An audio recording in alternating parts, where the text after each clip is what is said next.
How to think about building a company from scratch. First phase is customer discovery. We care a lot about public opinion and we are scared. Don't do this, don't be like that. Now we are starting our own business and it's very scrappy. Visionary customers only care for a new solution for their present problem that they have. Niche down as tight as possible. But you're going to talk in their language. What are the pains? What is the problem that they're really experiencing? Sorry.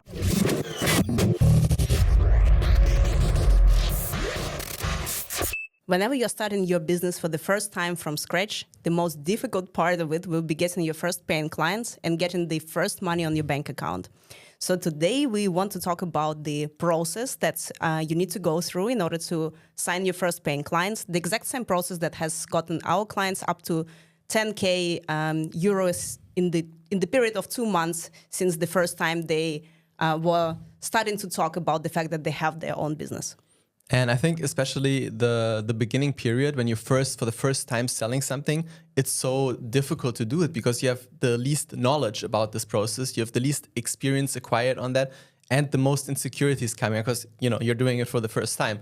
So what we're trying to do here today is to, I guess, really give people this knowledge element in terms of specifically looking at what does the process look like of doing this when you're first starting out doing this for the first time. What process, in what order, and why exactly? So I would say maybe before we dive into the process specifically of those first steps, maybe it makes sense that you give people a little bit of an overview of the wider business, how to think about building a company from scratch. What are those more wider process steps involved? Because I know it was for us when we first read this, we were like, oh, a lot of light bulbs like clicking up, and it's good to have this context before we dive into then the first part of that. Absolutely. And I think we talked about it in previous episodes as well, right? That's a lot of times people want to start with the part which is kind of like building their company or registering the company, having the artifact of their website, right? Or some sort of digital presence, right? Out there. But actually, there are 4 main phases of building any business and starting from scratch. And the first phase is sometimes referred to is customer discovery. And it's very much what we know is design thinking framework, right? So when we empathize with the customer, we really try to understand who our customer is.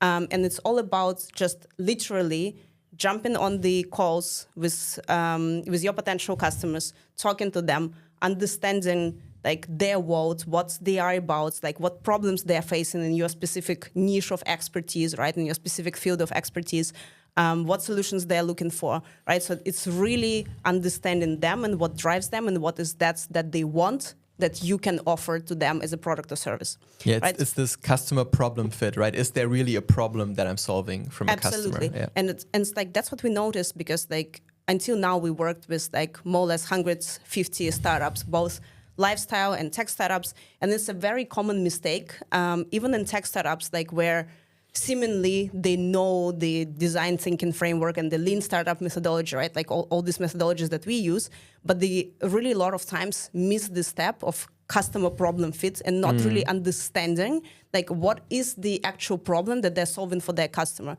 And a lot of times people try to validate the solution that they came up with. So they saw something, they thought it's an amazing idea if I came up with this service or this app or with this product, right? And they're trying to kind of convince everybody around them that it's a really good idea. And that's the only thing that they want to hear. The problem is that people are nice people. And when you tell them that, convincing even people, hey, this is the solution, they want to agree with you. And there's also a delicacy of how to run this process, right, of customer discovery and not coming with your solution, but really listening to people, really understanding what's on their mind in their head. Frame it, sure, you got to frame the conversation somehow, Don't ask them in general, what are your problems in life? It could take very long until you land on what you specifically want to do.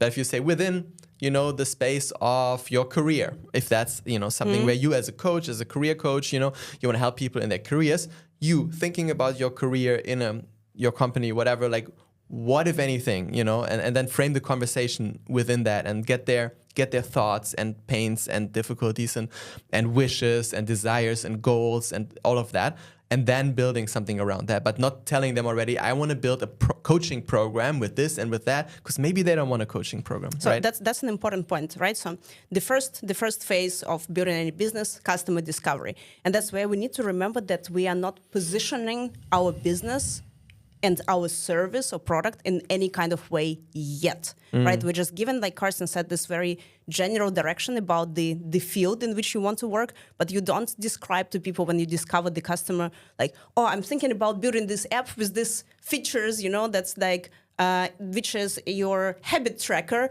That's like, you can input this and this and this there. What do you think about this idea? This is a very bad way of doing the customer discovery phase.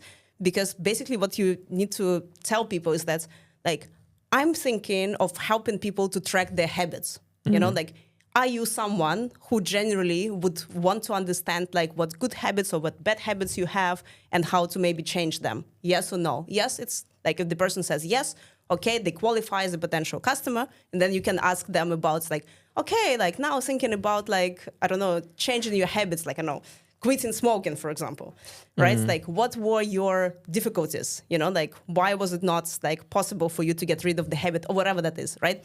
So it's very important not to position your service or product in a certain way. Like, don't kind of like disclose what it is, because once you do it, you close the door forever for people to tell you what they actually unbiasedly tell you what they actually want and need and think about this whole idea. So right? First step, customer discovery, basically. And it sounds so logical, right? And so many people are like, duh, but you're not doing it. Most likely you're not doing it right now, or you haven't done it when you tried it before. And it's not just or you're doing it wrong because you're trying to validate your solution, so your product or service, but not the problem that the customer has. Yeah, but I really want to highlight this stage because it's so crucial. You don't start any business if you haven't done that. It makes no sense, because you're going to go for 6 months down a rabbit hole and spend a lot of time on something that in the end you should have just talked for 1 month. Suck it up, talk for 1 month more to people, figure out what they want, and then build relevant stuff for the other 5 months, rather than building 6 months something really cool in your head that nobody wants, and then you start from zero again, but you lost 6 months and some money. And if you had 6 months of runway, we talked about this in another episode, half your runway, and you just wasted it, it's not a great situation to be in. And the person we learned it from was an angel investor who helps people do angel investing, and they invest in companies and tech companies and businesses. And he says, a lot of people with big entrepreneurial backgrounds who run, they don't do this still. They still don't do this. And it's so crucial. And we're like, wow. Yeah, and we did it. And we're like, wow, it actually makes such a crazy difference. So just wanted to highlight that. 100%. I think like a lot of times we tell people, like when they tell us like, oh, what do you think? I have this and this idea. It's like, have you talked to people? They're like, oh, no. It's like, talk to people. And then we meet them a couple months later. Have you talked to people? Oh, no, but I'm working on this like and that feature. It's like, like, don't do this, don't be like that. Like, first, go do the proper customer discovery, talk to people, ask them what their problems are, what their wish for solutions are, like in which format they want the solution to be delivered to them, on which price point, and then build for that, right? So, which like brings us to the second like stage of business building, which is always customer validation. And this is like where a lot of like lean startup methodology kind of like plays into. If you know about lean, like we are really big fans of lean startup, because it really helps you on the second stage to validate whether, or like confirm to yourself whether there is a customer who is ready to pay you money. And on this stage of business building, it's not about like making a lot of money with this, like, or looking very sexy, or having a fancy product. 100%, right? So it's like Carsten likes to say, quick and dirty, right? Way of of confirming that there is the customer out there who is ready to pay actual money for whatever you have to offer, right? So when like we're going on this stage, we're building a very quick and dirty prototype, right? Or kind of like a stripped down version. Like sometimes, like, like if you are in the tech world, it's called MVP, so minimum viable product. Like not even, right? So like at this prototype point, like we're just making a prototype, right? So a very stripped down version of how your ideal service or product could look like. And the way we did this, when actually unknowingly at the time, right? We just put a program out there. This is how it could be structured, but we didn't have the program yet. You just need a page that somehow summarizes, this is the program, the way I have it in my head. And if people are buying it, you're like, ah, crap, now I got to actually think through what I'm going to fill the content with in each of these steps. And that's what we did. We built it like we sold the first product, right? And then it was like nothing except for a sales page, which was not looking very crazy. So basically, your sales page can be your prototype exactly. in this that case. Was the point. Right? So on the first stage, once again, you are like exploring your customer, right? You discover your customer and like who they are and what they're all about and what problems they have. In the second stage, you're validating that the customer is ready to pay you money for whatever you have to offer. And then comes the stage afterwards, which is called customer creation, right? Where after we have validated that the customer exists, now we can look into creating a repeatable sales process. So really observing how does the client come to you until they make the purchase.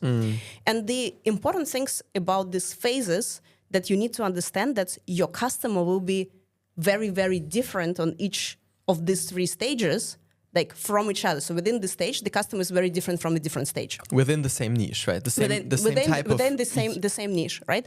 And like once you have gone through these three stages, then only comes this stage, the fourth stage of company building, which includes your brand identity, your website, your positioning like as a hiring, company, investing, potentially like investing a bit more money into this, like sexifying your product or service, whatever that is, right? So this is all the fourth stage of business building. So when we look at the first three stages, which are super important before we even get to something that we can call potentially a company or potentially call a business, right? So on the first stage, when we're just discovering our customer, there is no pain customer kind of, right? Like we're not positioning the business in any sort of way. On the second stage, when we're starting to validate the customer, your first clients or customers, they will be called visionaries. Sometimes they're called early adopters, right? So this visionary customers, like someone who has a problem, understands that they have a problem, important, have tried to solve this problem for themselves before and created some sort of homegrown solution for themselves, and who have the means or the possibility to obtain the means of paying you. Because you can have the most beautiful niche, you can see that there is a demand from the customers, right? Like you might want to help unemployed people to get the job. This is very nice. If they don't have money to pay you, you will be out of business very quickly, right? So like also important part that people need to have the money and the means to pay you for your services, right? So your visionary customer, because they have a problem and it's a painful problem for them because they have already tried to solve it for themselves, they will not care at all whether you have a website, whether you have any digital presence, whether you have any testimonials and use cases from the clients who worked with you before. They will not care for this at all. That's why they're called visionary customers. Visionary customers only care for a new solution for their present problem that they have. So if you offer them a solution to the problem in the exact way how they describe they would want to have it in your customer discovery phase, it is a 99% chance they're going to buy from you just to explore how your new solution can be helpful for them. Because every type of human is also a bit different, right? And those are the more explorational, experiential type of human beings who need more actually just a vision alignment with you. Like, oh, the mission and vision that person is talking about, what they're building there, that sounds awesome. I love what they do. I love that human. And you know what? I'll try it out. You know, that's the visionary customer, really, 100%, in a nutshell. right? And they really pride themselves in being the innovators in a way, like somebody who is open to try new solutions, right? So they're very forgiving customer, right? So like they will forgive you for having not a proper product or service, like not in a sexy way proper yet, right? So like if you have your prototype, if you have your very dirty, like kind of minimum viable products, they will be happy for that, just to try and to be the first ones. So for the first customers, like you will need to offer something exactly what they need and potentially offer them a good discount because like you don't have any previous history of whether your product or service works. They're the first ones, right? So you kind of can reward them for being like such a good adopters of whatever you're offering here, right? So, and this is very important to remember that in this very, very initial stage, you are serving a very specific type of customer, which is the visionary customers. That's why you don't need all the sexy things that you think you need. Another angle actually to this is because you're like, okay, maybe I'm giving a discount, but also because you are just starting out and you're just testing this for the first time. You haven't spent lots of money, and of course you're giving a discount because it's not your end product yet. And also it's an investment in the sense of, for one, your own confidence, right? Like, yes, this is not. Don't make your business, I can only sell it for so little in the beginning. I will never make a proper business with this. No. You're selling it so little right now because you're testing and you're validating, you're gaining confidence, and also you're gaining testimonials that will be the base of what the next customer will need, because the next stage customer, you will talk about them, I'm sure now, but they need already more validation. They need this visionary customer to have gone through this experience with you and be like, whoa, this was actually really cool. I achieved some, and now they see, there's some things I can trust beyond just that one person and their mission. Absolutely, right? And when we talk about the customers who will come after the visionary customers, they will be slightly more demanding, already not that forgiving, right? They would require the testimonials. They will look up to the visionary customers as like kind of authority that they worked with you already, they have gotten some results, right? And they would want to jump on working with you. They will still be not your mainstream customer, not the one that comes to work with you in 1 to 2 years from now, right? So when you're just starting out, like in the first half year, it's probably your visionary customers. After the half year, like it's a different customer that comes, right? But it's still not the mainstream customer. Mainstream customer, like forget about them. That will be in 2 years from now, right? So you're not selling to them. And that's why you don't need all the things that you think you need or all the things that big businesses have already, right? Because they're serving a very different type of customer. I think this is key because we are also brainwashed with looking around. Like how many business ideas have been killed in the world, including in ourselves, by just looking at what's the competition. Oh, damn, they look so good. They're so amazing. Like, how can I ever catch up to them? Like, I cannot compete in that. But you're not competing in that. You're because probably you're not even serving that customer yet. Well, yeah, exactly. You're probably building something in a small niche in the very beginning, for one, and you're specializing on that. And yes, you are building on this visionary customer and then a scalable customer. Eventually, your business and your money will grow, and that will give you the resources to also be looking really sexy and have all of that. But that's not something that you have in the beginning. That's not what anyone had in the beginning. Absolutely, right? And then like when the scalable customer comes into place, right, which is like the second type of the customer who comes after the visionary, as we said, like they're a bit less forgiving. They would want testimonials, right? They would want like some sort of confirmation that your process or product or service really works, but they still don't require beautified product, right? So like it's still okay. So I think like for today, we're just gonna focus on explaining you how to get in the door this first type of customers, the visionary customer, and then after that the scalable customer a little bit, but actually like the visionary customer the most, because they will be your first paying clients, right? And we're gonna talk now about the exact kind of like steps that you need to take and in the exact order to actually attract and convert this customers into the into the buying customer.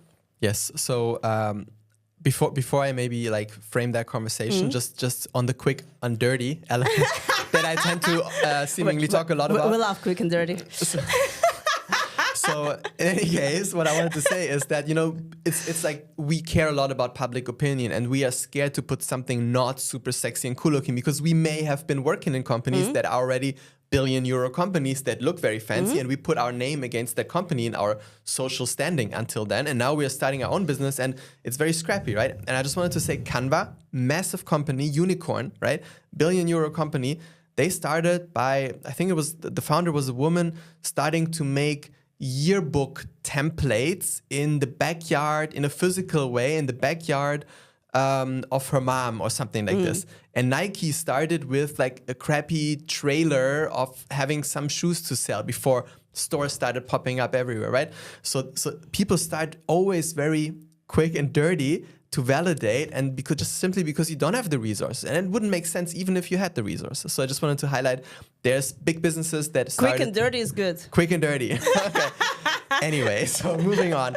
So, okay, for everyone out there right now, right? Today we're going to focus on the first couple steps. So imagine you have already made a decision. I want to start a business in something. This could be, I just finished my coaching study. I want to be a coach. I want to build a business in that. You don't even have to know exactly what kind of coach, but let's imagine you have made an internal decision. I want to build a coaching business or a yoga business, or I'm a designer. I've been working for a company designing something for really long in marketing. And now I want to start my own design agency. Or, I'm good in crafting as a hobby at home next to my job. And actually, I want to make this a business, right? So, kind of the rough field of where you want to start a business. And what we're going to talk about now is how to go from there in the most efficient way, as quick and dirty as possible, to discover your customers and to validate your business idea and make your first money, which will give you this validation and this confidence. That'll be the base for everything else afterwards. So with that said, we're gonna actually talk through it through the lens of our product that we developed. We developed a product called Get Clients Bootcamp, and it's basically us trying to make this process that we learned as efficient as possible and packed together into a 6-week period. And we're going to go through different stages in that product, and we're going to talk about them, because even if you're not participating in this program, you can apply those stages in the same exact way, and they're super practical in your business right now, from going from this business idea to validating and making your first money. Yes, and because it is like quick and dirty process, like at first you want to go through it as fast as possible, right? Because you don't want to sit forever like in this stage of just like validating your customers. You just want to quickly validate, okay, the customer exists, right? And to move on to actually developing this scalable customer who comes to you afterwards, right? Because there you can start making much more money than in this first initial stage, right? So you need to go through this process as fast as possible. As fast as possible means also as efficient as possible. As efficient as possible means as easy on yourself as possible. So what makes it easy to actually sell to the first ever like visionary customers? So maybe we talk about like all the components that come to it, and why and how it makes it easier to sell to people in front of us. All right, so first stage, and it's not going to be a super surprise because we already kind of talked about it in the wider process, but the first stage is customer discovery. And how we call this in our product is niching. And picking a niche that's at least 3 to 4 times niche down. It's very important to be very clear on whom are you targeting, because you can do customer discovery with the world, but until you see some common denominators, like grouping people of the same sort together over time, you don't have that kind of a runway, right? That's not how it works. But if you pick a very, very, very specific niche of people that ideally you even know a lot of, you can just ask people hey, can I jump on an interview with you? And then you see, if you talk to the same type of people, niche down sufficiently, you see red threads very quickly. And that makes it easy and quick to actually move on. So in our product, in Get Clients Bootcamp, we usually ask people to at least talk to 5 people, plus yourself, because oftentimes we are building business solutions for people like us just a few steps back. So you can also look at yourself as a potential customer a few steps ahead of them now.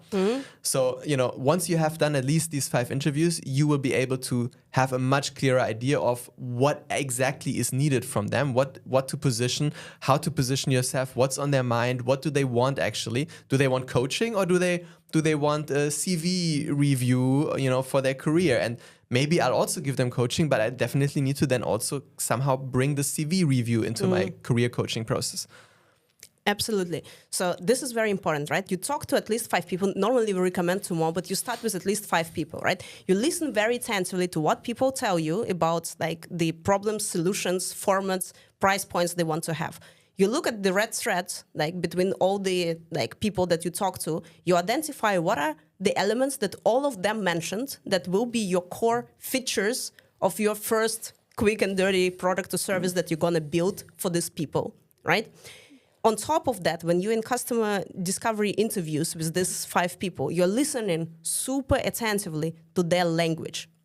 Because now what will happen is that based on their language, you're going to build all your marketing materials in order to sell your offers or your product or service down the line.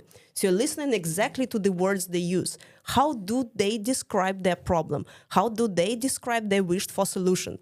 And then down the line in your marketing, you not talk in your way how you would describe your your product, right? Not the way how you would describe all the features like that your product contains, right? But you're going to talk in their language. Which is genius, because Which you is don't have to think genius. about it anymore. It's important. Why? Because people need to feel that they are being seen and heard and understood. So once in marketing you start using their language, they're like, oh my God, this woman, she really gets me. Yes, of course I get you.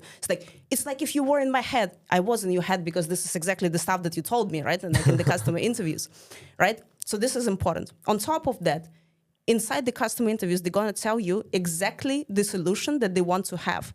So once you build this quick and dirty solution, you can go back to these people whom you interviewed and offer them exactly that.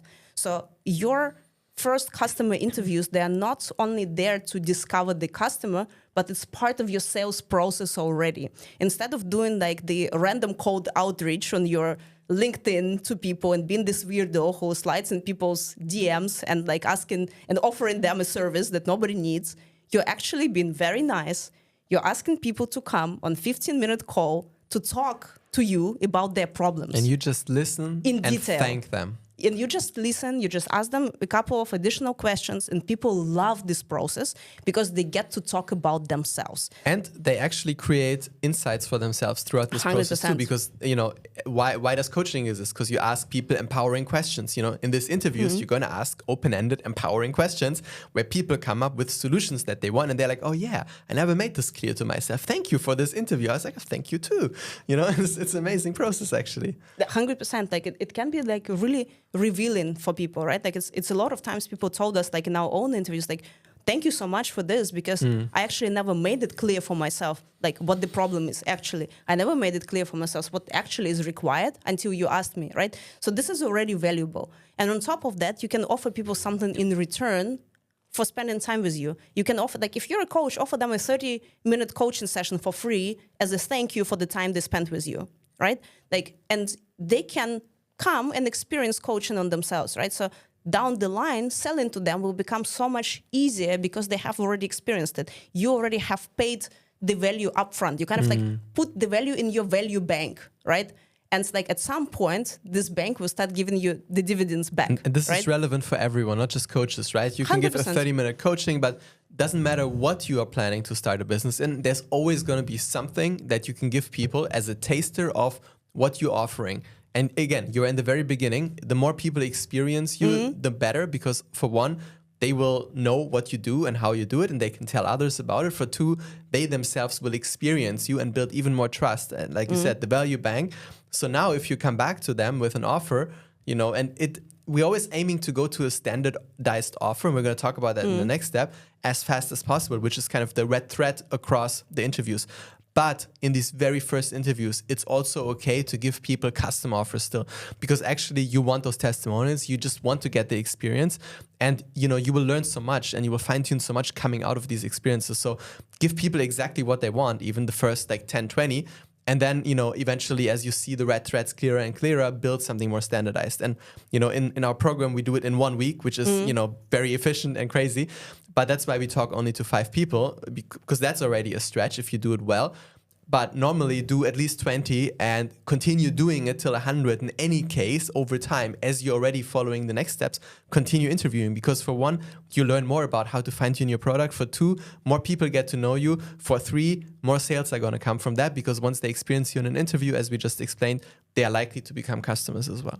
Or recommend you further. And yes. also it's like something that we always ask people to do in their interviews, like once they interviewed the person, to ask them to provide them with at least 2 additional contacts, like of people who can be relevant for conducting this type of interviews, because that is the way you also expand in your network beyond your own network, right? So you start tapping into the networks of these people and getting more contacts. Also actually, which brings up, like, don't just talk to random people when you for the first time reaching out. Don't talk to your maybe closest friends and family. It's a bit dangerous that they will not answer like fact-based and they have too much emotional time. Maybe they know already too much about what you want to do. But talk to people like first connections that you've made through different jobs or hobbies or whatever, and they are exactly in the space where I want to build something in, let me ask them. Or if you know that your best friend, they know a lot of people who are like exactly your kind of ask them to connect you to 3, 4, 5 of them. And start there, because people are not gonna just randomly be like, oh yeah, this random person reached out to me, let's jump on an interview, right? Yes. The offer you give to them must be really amazing, and they will still do it. And that's how you actually get them, but it becomes more of a numbers game. You need to reach out to more to get a few. If you reach out to friends of friends of friends, this is gonna happen much faster. And again, we wanted this fast in the beginning. Exactly, right? So the speed is important in the beginning. Validating that you have the customers quickly is important in the beginning, right? Because otherwise, like Karsten said, you're just gonna spend months, or sometimes people spend years, literally thinking that they have something, whilst actually they have nothing because they never validated that the customer exists. All right, so that's part one. Get clear on your niche down as tight as possible, talk to people, listen, make immediate offers, custom offers, see the red thread, and start moving to step 2. Step 2, which is like creating a compelling sales offer, a more standardized way, like Karsten said it, like on the back of these interviews. So usually, like how we structure also the questions, like in the interviews, we'll give you the insight into how to build different parts of a really compelling offer for this specific type of customer.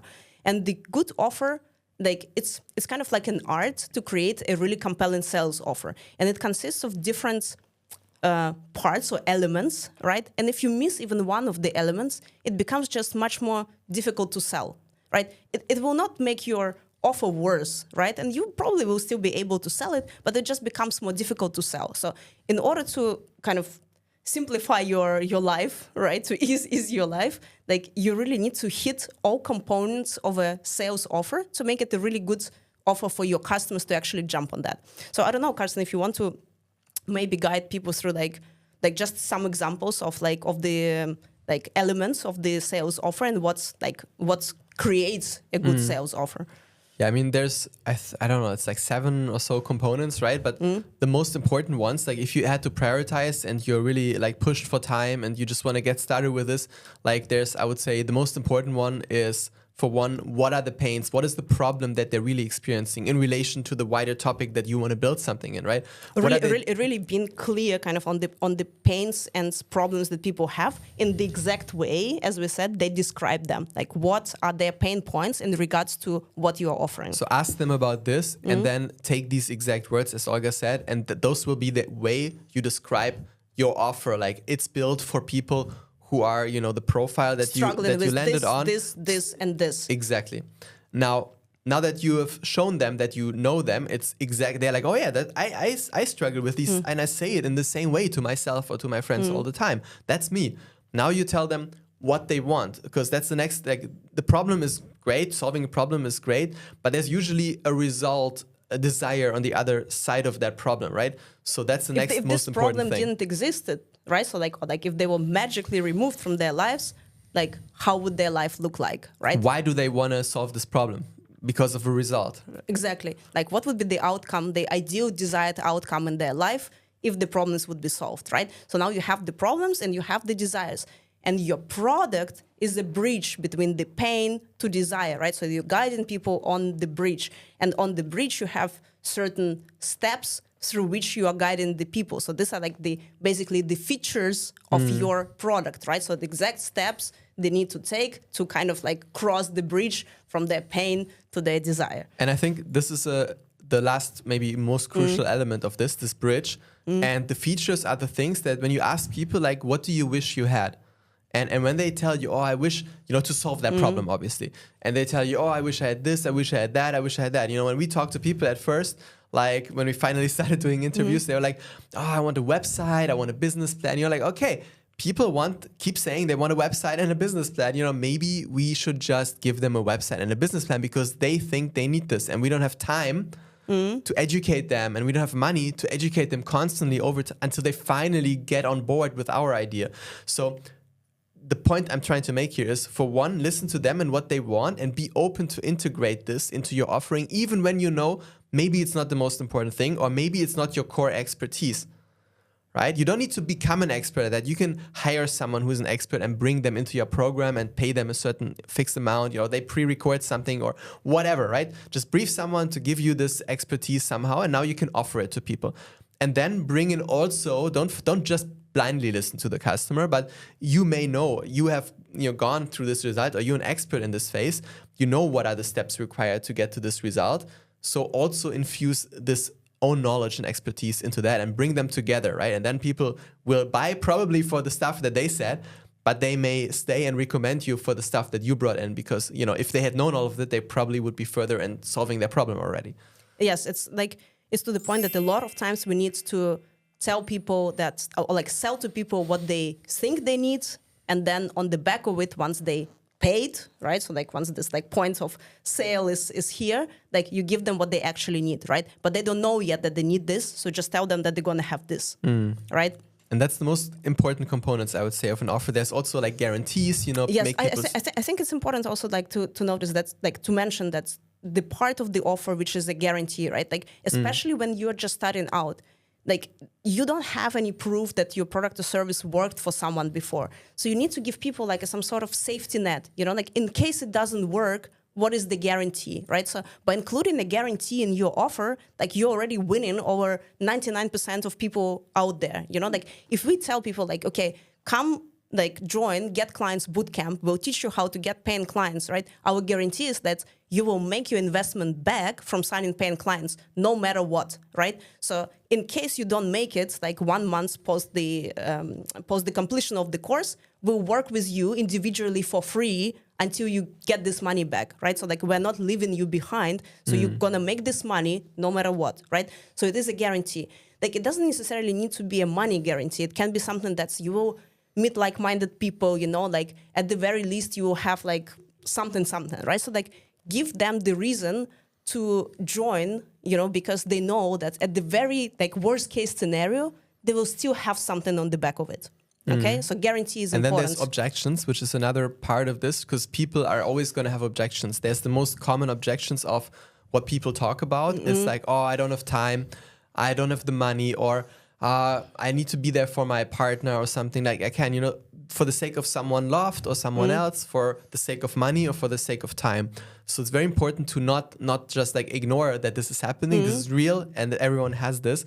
It's good to address this as well in your offer somehow. Explain to people how this is saving them time, how this is saving them money, how this allows them to make more money, how it actually makes them be there more for their loved ones. So so those are important things to think about. But then there's also the 3 real objections that are in the back of that, right? Why are people actually really not buying? Because they don't believe in you as an expert. They don't believe that they themselves are able to do it. And they don't believe your product or methodology is actually good. So it's also very important to create belief, show why are you an expert when you're making offers out there. Like show why is your methodology logical and makes sense and proven. And also why is it actually very easy and anyone can do it. And actually, like if you're struggling with any of that, right? Because especially when you're starting for the first time, you might feel like you're just a baby expert, right? You're not like the big expert. But there is this thing which is called borrowed authority, right? So you can borrow authority from someone else. If you don't have this authority yet, you can borrow from, I don't know, like if you're a coach, you can borrow something from Tony Robbins and say like, using the same very methods that's like Tony Robbins teaches in his program, something, like, or I don't know, like that's help people, like help the likes of Tony Robbins to achieve this, and this, right? So it's a lot of times you can bring the name or authority of somebody else, like in the game, right? If you feel like you are not the authority yet. Yes. So this is also okay in the beginning stages.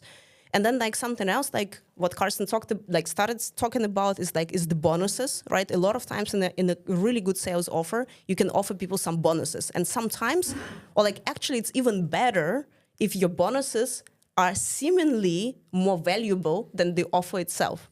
Like for example, if we are offering people like a program, right? And then we say like, we're going to give them a website as a bonus, right? And they told us the website that it's something that they really want.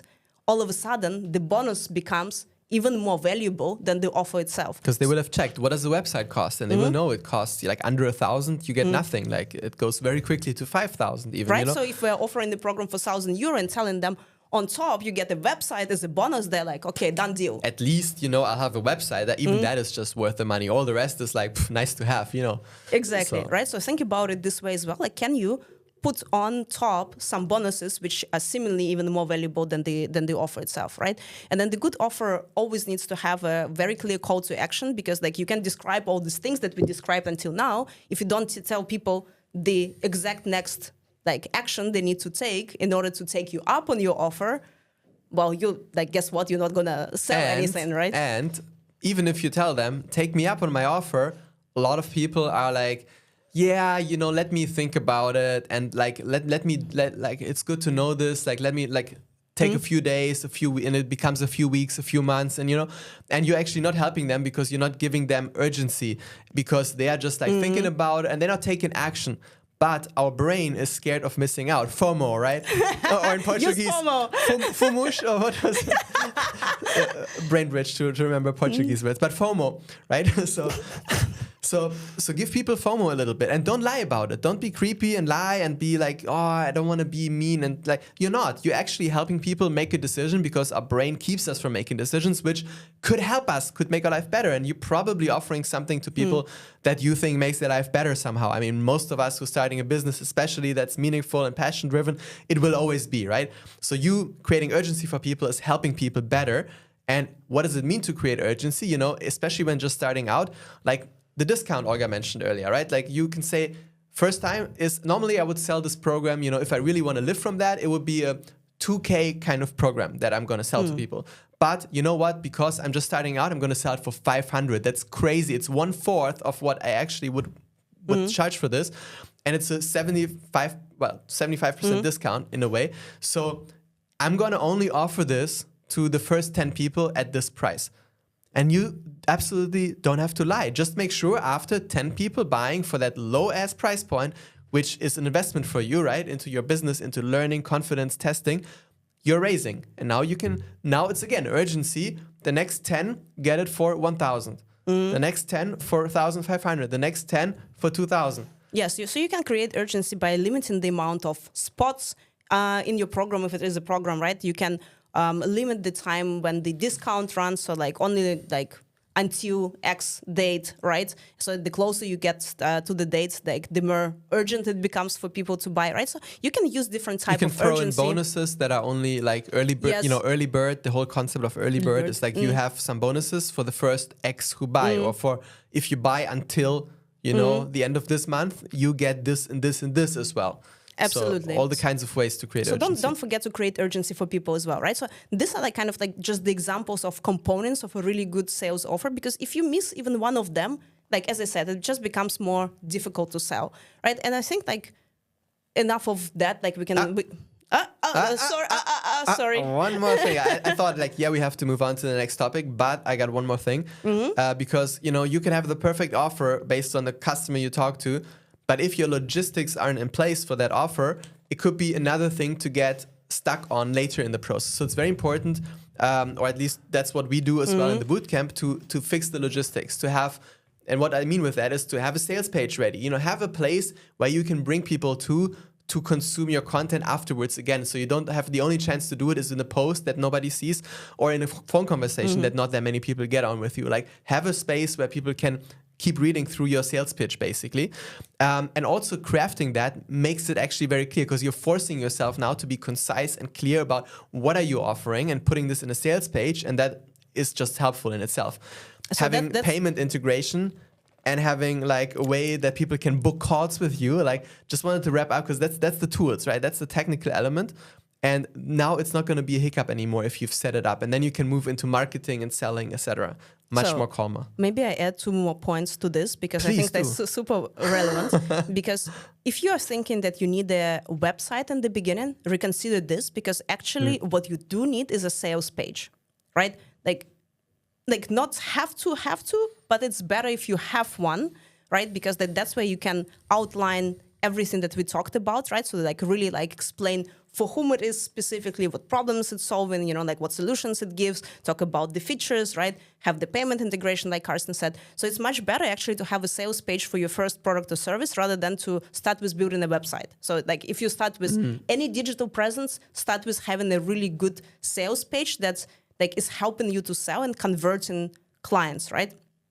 Which means that you need to kind of like talk to all the components of the sales offer in this sales page as we described That's it before. basically what it is, yeah. It's the ideal structure of a sales page is basically replicating this recipe of the different elements that we just talked about into a sales page format. And it makes it really easy for people to buy as well. Like, you know, like if you talk to them, just like, oh, let me know more about your offer, you just send them a simple link, right? And if, like Karsten said, like your payments and everything is already integrated, it makes it very easy and seamless next step for people if they like what they see on the sales page to just click the button and pay you.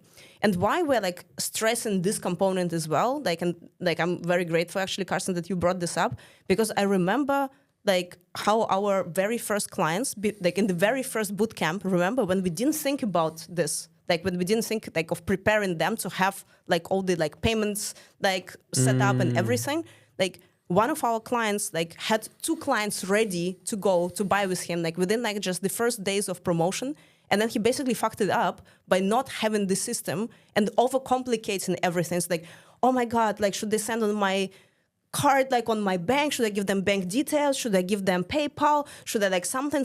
And it became like, oh no, probably I have to sign the contract with them before. And it became like such a huge thing that in the end, both clients pulled out because they were just freaked out by this whole like unclarity, dodgy unclarity of how to pay, right? So it's very important that's like kind of like your back end is ready before you go out there to sell. It doesn't need to be complicated. It can be very simple, but just have clarity.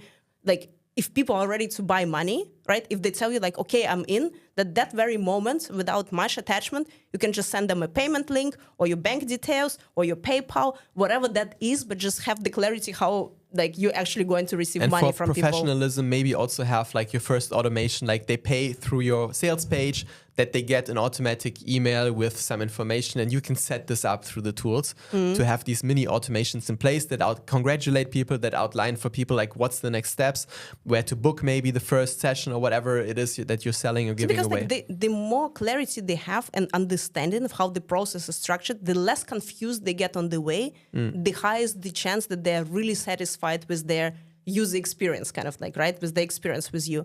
So basically what we do in Get Clients Bootcamp as well, we like provide people with the structure of a really good, very clear sales page and help with like all the backend like technical integrations as well, of the payment and scheduling like, and everything. So you just have this, and like it doesn't mean that you don't go back to this page and you don't revamp it constantly, because like the more interviews you do actually, the more clarity you have on your product, the more often like you will be probably revamping it and making it like more perfect. But like it's a very good starting point, right? Like for your digital what to presence. revamp if you don't have a base, right? Exactly, if you don't have a base. So thank you for bringing this up. You're welcome. So marketing. Marketing, yay. Go for it. You're the marketing queen. Okay, so we talked about the fact, right? Like that's like you really have to listen to people very attentively when you are on the interviews with them, right? So like, and this will be exactly the words, like their words that you're going to use in your marketing. But it's also, again, like it's not the random marketing that you're putting out there just talking about your offer. There is also like an art to it. Because remember, Karsten talked like the real objections for why people don't buy from you is their non-belief in you as an expert. So in your marketing, first and foremost, when you're just starting out, you need to build the belief in people that you are the expert in that niche. Even if you are struggling at first to tell yourself, yes, I'm an expert, the only way to become is that you are an expert is to decide you're an expert, tell people you're an expert. You know, there's the only 2 ways that are required. I just want to highlight this because I love that when that happened in our journey. Like you at some point heard this from someone, I think, or read it somewhere, and then you just like told me like, Karsten, you know what? The only way to be an expert is to decide you're an expert and tell people you're an expert, and then they believe you're an expert. I was like, yeah, sounds kind of logical. And then she started telling people she's an expert, and people were like, oh, it works. But it's really true, right? And how do you establish your expertise? And like, as I said, in the beginning, you don't have the client testimonials yet, right? Like you didn't really work with people. but you have your own story. So if you really take this, that's like you a couple steps back were able to solve a certain problem for yourself, right? You become your first client. So in the beginning, if you don't have anyone else, you can just lead with your personal story. So basically, like if you really want to quickly turn around this like client validation phase now, like you need to be very consistent with putting your marketing out there. And we recommend this kind of like sprint of 3 weeks because it's sufficient enough to be in the face of people if you like go out there every day and remind people about the fact that you have a sales offer. So 3 weeks is usually enough, but it's quick enough as well in order to just see and confirm like, okay, like is everything okay with the way how I structured my offer? Is everything okay with my marketing, how I communicate? Or do I need to take it back because nobody took me up on my offer actually, and I need to change something on the back end and then throw it out again, right? So this sprint of 3 weeks is quite ideal, like from this perspective. And in the first week, what you basically do is you really talk about your expertise. You establish your expertise in all possible ways.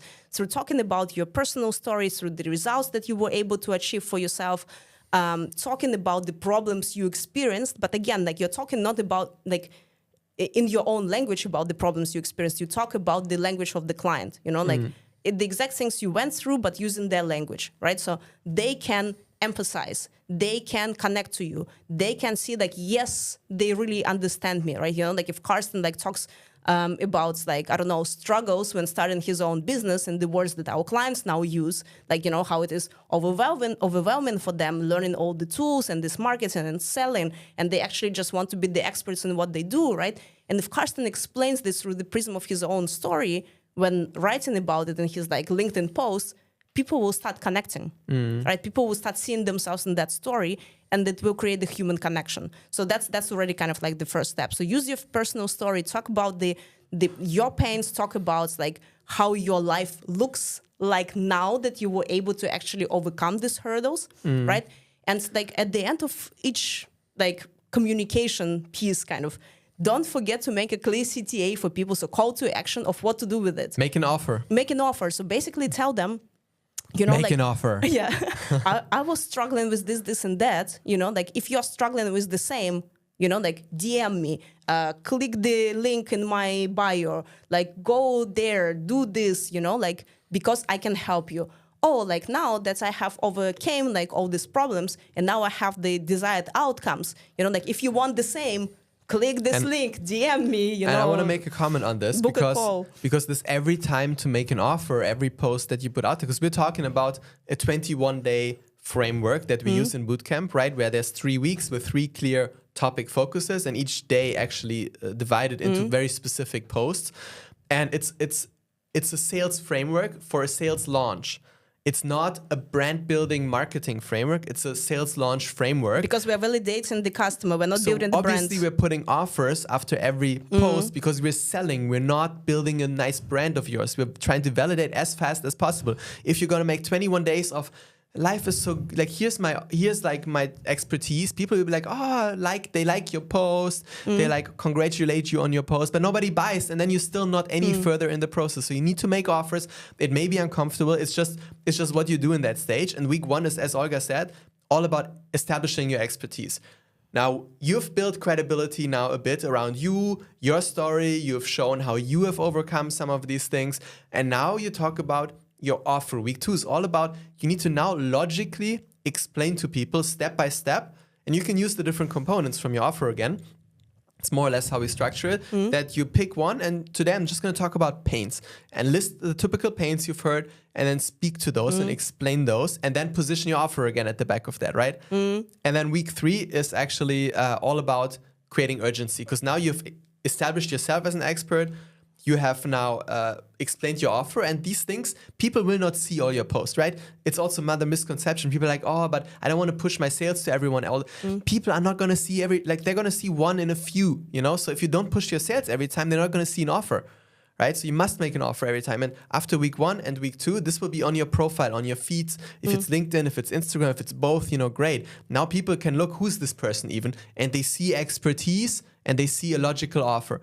And now the only thing missing is you need to now create some urgency, because you want answer sales. Objections. And answer objections. Thank you. Yeah, so important. So last week 3 is all about that, right? Like, what are the time, money, belief in you, their product, themselves, kind of objections that you need to talk to somehow and give them a new way of thinking about it that will make them want to buy, and up your urgency, right? Only 5 days left, only 3 days left, only 2 spots left.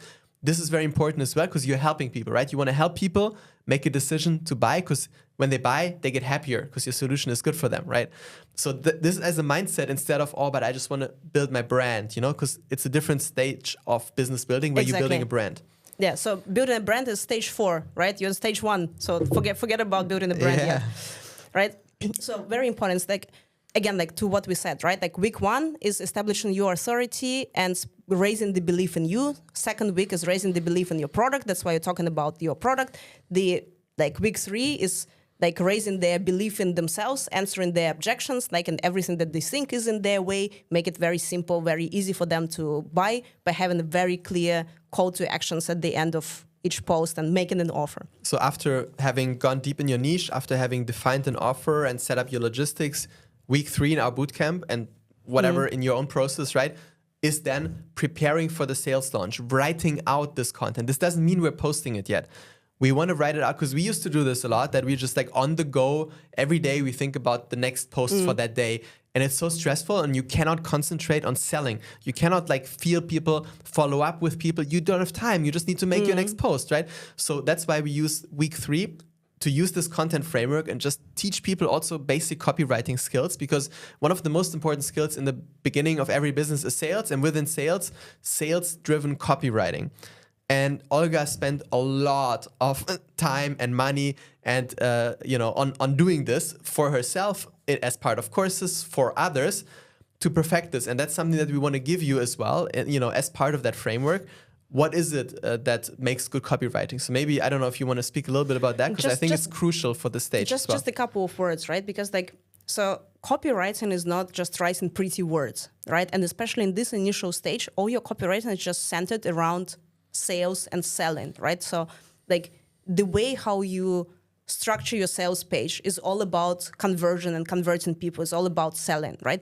Even a good website, if you really follow the logic of a sales page on your website, it's going to be a much better converting website than just having a pretty page. It's like, this is about me. Like, I'm Olga. I have over decade experience in Fortune 500 companies.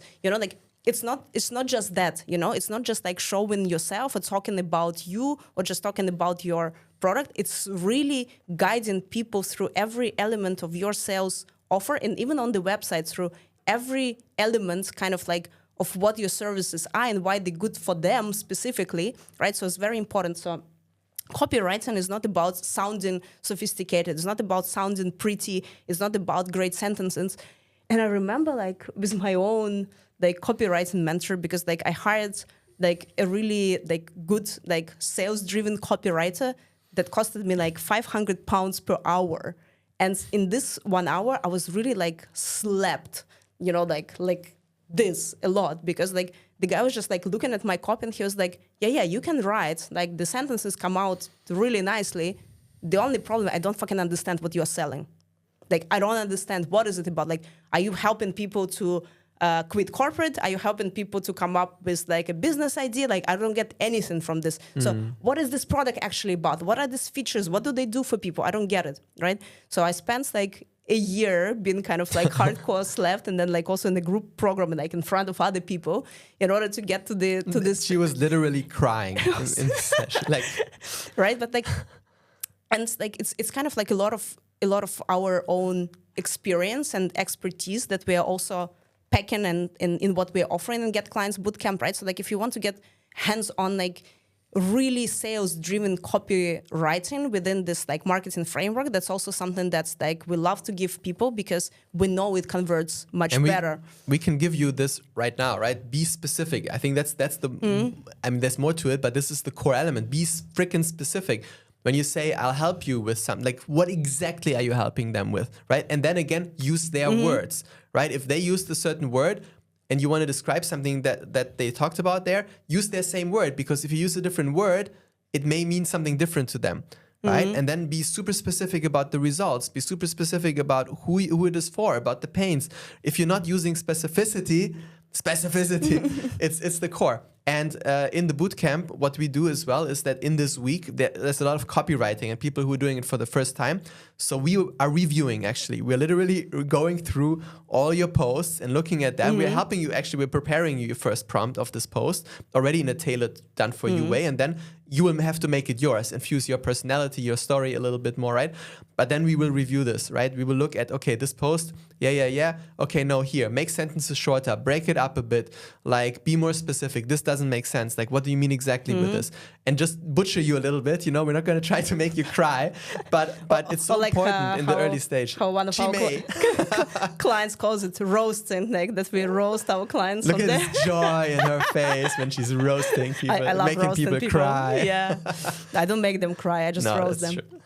But like, yeah, so sales focused, like marketing push is important. And then like we kind of like come into the next and final stage, right? Because even if you have done your interviews correctly, right, and you got the really good data out of them, you built a really compelling sales offer. Now you have the like marketing framework and you did it like in a really good way, in a way that really sells you, your service, you know, like your product. Awesome. Now is the last stage where a lot of people actually fuck it up, because it's when people actually reach out to buy your product or service. That's where like a lot of people get cold feet. I mean, like understandably so, because we don't know how to do it, right? Like a lot of times we perceive sales as something really evil and strange, and we just behave like weirdos. Like it's like the person talks normal to you, and then the moment it comes about like, okay, actually, like I wouldn't mind to buy your service, all of a sudden the person turns into like a really strange weirdo type of person. Especially in the beginning, right? Because you don't want to make a mistake now. It's like, oh my God, this may be it, you know? Like, and I want to do it right. And when you try to make it right, you know, you start being artificial in some way, and that comes through, and that's how you could lose a couple of sales conversations, even though people already made a decision. So what we actually do in this 3 week, because after the 3 weeks we just talked about, in the bootcamp, normally the next 3 weeks, or not normally, actually, the next 3 weeks are all about activating that 21-day sales framework and posting it and establishing your expertise, explaining your product, creating urgency. And this is where DMs will start happening. Oh, I read this post, it really resonated. Like, can I like, what are you offering exactly? How does this work? You know, or people book a discovery call with you and they jump on a call, and then you need to hold the space and have that conversation and be natural and be prepared. And what we do to allow you to do so is we roast people. We roast people on the sales training. So we do sales trainings. Actually, every week we're going to do sales trainings in this period. You know, we're going to review how you're doing, how's your process. We're going to track, but then also we're going to do sales trainings where we're going to ask you to, you know, to simulate sales conversations, because when you just simulate these a few times, it becomes so much more natural. And other people will tell you, ooh, you know, like, based on observing you having the sales conversation, because we're a group, right? Like this really like worked well, and here you would have lost me, or this is an additional question that would have come up for me at this stage, or the person you're role playing with, they may come up with questions, right, where it's like, you didn't think about that, and now you have an additional thing to put on your sales page because it was a question that came up for that person as you were trying to explain your offer, and clearly what you explained to them wasn't clear yet. So now you can sense check, is it on my sales page? Make a note. And we're going to do this, and you're going to learn so much and actually learn how to be more comfortable in these conversations. Make it not about you, but making it about only them. I don't know if you want to talk to that maybe a little bit, or... I mean, like 100%, but it's like, I think like the beauty of actually simulating the sales conversations, like, and I don't know, like if you are not in Get Clients Bootcamp, but you can do it like with someone else. Yes. Absolutely. Like just train it with a friend, with a family member, if they are willing to do this with you, right? Because it can be really helpful. For one, you will notice by yourself where you stumble. You know, like when the person throws you the questions and you don't know how to answer, right? You're not prepared. And that's okay. I mean, that's okay, right? Because like you will learn and it will help you in the actual conversation.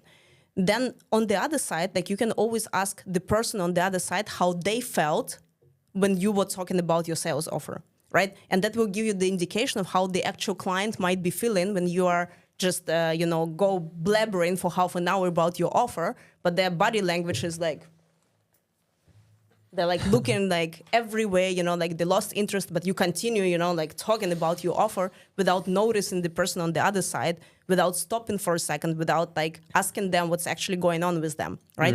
So you will start noticing these things. The more you practice, the more obvious it will become. If you have someone else to observe it from the side and give you like the pointers of like where the conversation went wrong, where you lost the person, like where the body language of your client clearly was showing you that's like you're off and should like just shut up and stop talking and listen to the client, right?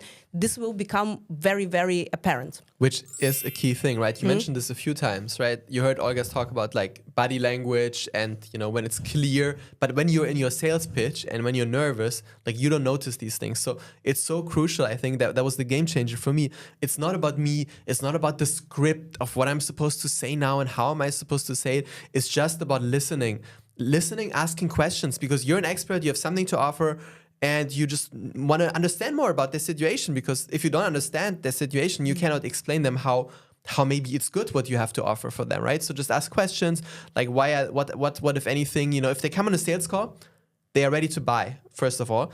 Second thing, then it's just a matter of asking them, hey, what still is like, so like what if any questions did you still have? And let them ask you a question, you just give an answer. And that's it. There's no like sales script. You just do a Q&A, and that's so comfortable. And as you do the Q&A, you don't think about what you want or what I want to achieve. You just listen to them and answer their question. And then you bring in, of course, your product, and this will be more natural over time, right? Because in the beginning, you don't know your product so well yet. Over time, it gets much more intuitive. And when you hear them say X, you right away know, oh yeah, my product, Y element of my product, that's going to be super helpful for that. So like, and you explain them a bit about that, right? But you don't explain your product randomly and just go in a monologue like I'm doing right now. But you're listening to what they say, and then you pick elements and you speak to that. I think this is just to be present and make it about them, not about you. I think it's really key in the sales conversation. Like if you can do nothing else in the beginning, just forget about everything else and just switch the attention to the other person, just really observing them, how they behave, where do you feel they still have insecurity about something about your offer, right? And their body language will show you, their questions will show you, right? That like there is still some sort of like unsafety or insecurity, they're not sure about something. So just answer their questions if they have questions about that, right?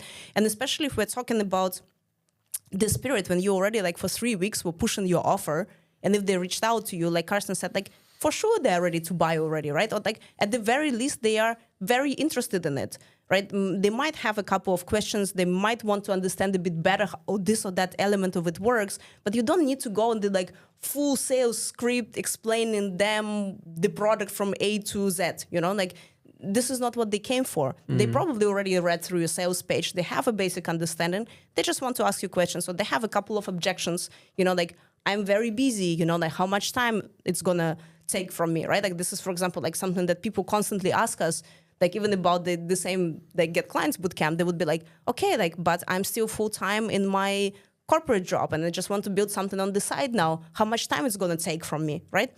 And that's, by the way, something that you need to answer in your frequently asked questions over time on your sales page, right? Because these are the questions that people will be asking if they constantly popping up in your sales conversations. That's what I meant earlier. If you pick up someone having still a question, like put it on your sales page. And actually, yeah, we do have an FAQ section there that we usually put for people. And like, even if you do your own, have an FAQ section and put those questions there, answer them in the way you would answer them. And again, it's one more easier way for people to just buy, even without getting on a call. And if they do come on a call, you've now captured the red thread answer and you have something very clear, very obvious to say to people. Absolutely. So I think like this are probably the key things that we wanted to give you, right? So like be very, very clear on your niche, whom you're serving with that. Really go on the clients, like on the customer discovery calls.